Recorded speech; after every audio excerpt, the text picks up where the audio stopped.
નમસ્કાર મિત્રો, એજ્યુકેશન જીબીમાં તમારું સ્વાગત છે।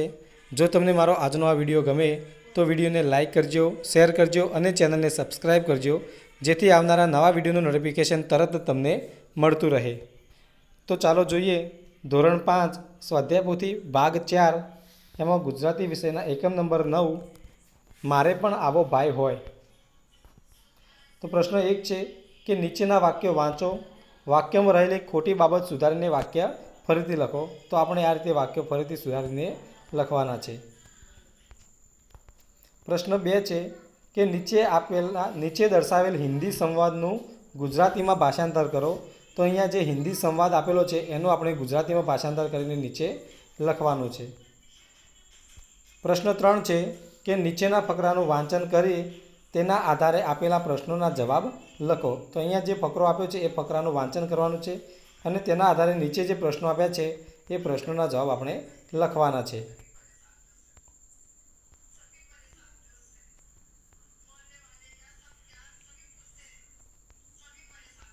પ્રશ્ન 4 છે કે નીચેના શબ્દોનો ઉપયોગ કરી વાક્ય બનાવો।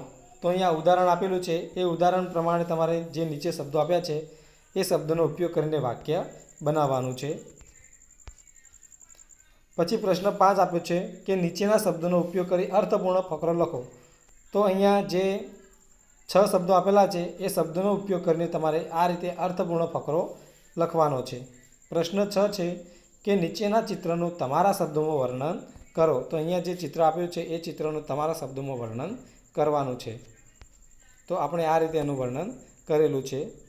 પ્રશ્ન 7 છે કે નીચે આપેલા ફકરામાંથી સમૂહવાચક, જાતિવાચક, દ્રવ્યવાચક સંજ્ઞાઓ શોધી તેનું વર્ગીકરણ કરો। તો અહીંયા આપણે સમૂહવાચક, જાતિવાચક અને દ્રવ્યવાચક સંજ્ઞાઓ શોધીને આપણે એ રીતે આપણે અહીંયા લખેલી છે।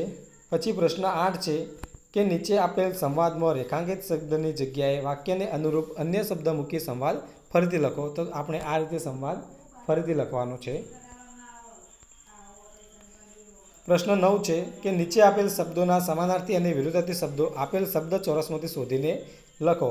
તો આ જે શબ્દ ચોરસ છે એમાંથી આપણે સમાનાર્થી અને વિરુદ્ધાર્થી શબ્દો શોધીને લખવાના છે।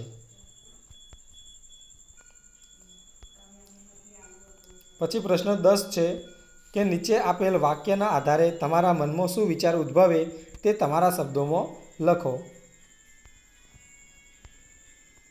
પ્રશ્ન 11 છે કે નીચેના પ્રશ્નોના યોગ્ય વિકલ્પ પસંદ કરી જવાબ આપો। તો આપણે આ રીતે યોગ્ય વિકલ્પ પસંદ કરીને જવાબ આપવાનો છે।